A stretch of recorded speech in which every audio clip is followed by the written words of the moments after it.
It starts in detention. Haley Kinnickay has no interest in grades, her future, or finding love.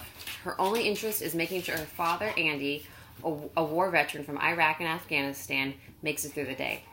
A high school senior at Belmont High, Haley finds herself surrounded by zombies. Here's a quick lesson from Haley. There are two kinds of people in the world. 1, zombies. 2, freaks. Only 2. Anyone who tells you different is lying. That person is a lying zombie. Do not listen to zombies. Run for your freaking life. Another lesson.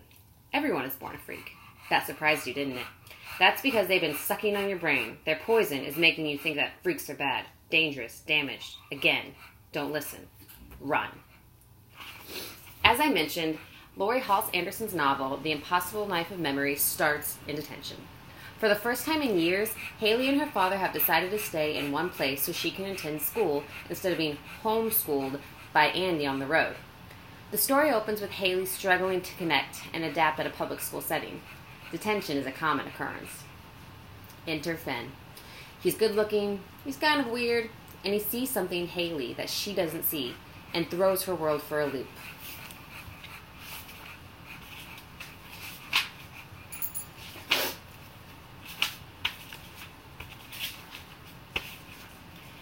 To make matters worse, was that possible? I wasn't exactly sure what I wanted with Finn.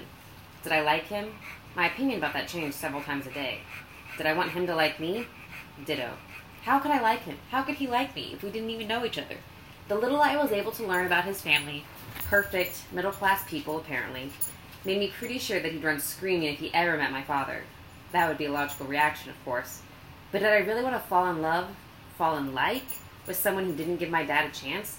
We had to get to know each other, gradually, baby steps. In order to do that, they had to break down and talk about things that were more significant than font size in online newspapers and his fervor delusions about his time studying telekinesis with a group of monks in the Himalayan ice cave. I had no idea how to do that.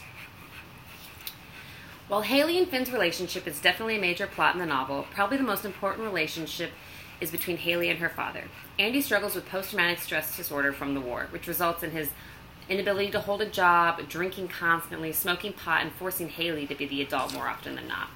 At the same time, Haley idolizes her father, and he very much shapes her into the person she is. It reminds me of the impact that Atticus has on Scout and To Kill a Mockingbird by Harper Lee. The dynamic of a complex father-daughter relationship still plays a role in today's literature. The author of this book, Laurie Halse Anderson, is no stranger to YA literature. She's the New York Times bestselling author of novels such as Speak and Winter Girls. She portrays everyday adolescence in realistic fiction, and this is no exception. This book kept me reading because I wanted to know, does Haley ever let Finn love her? Does Andy conquer his demons? Or does he drag his daughter down with him? Read to find out.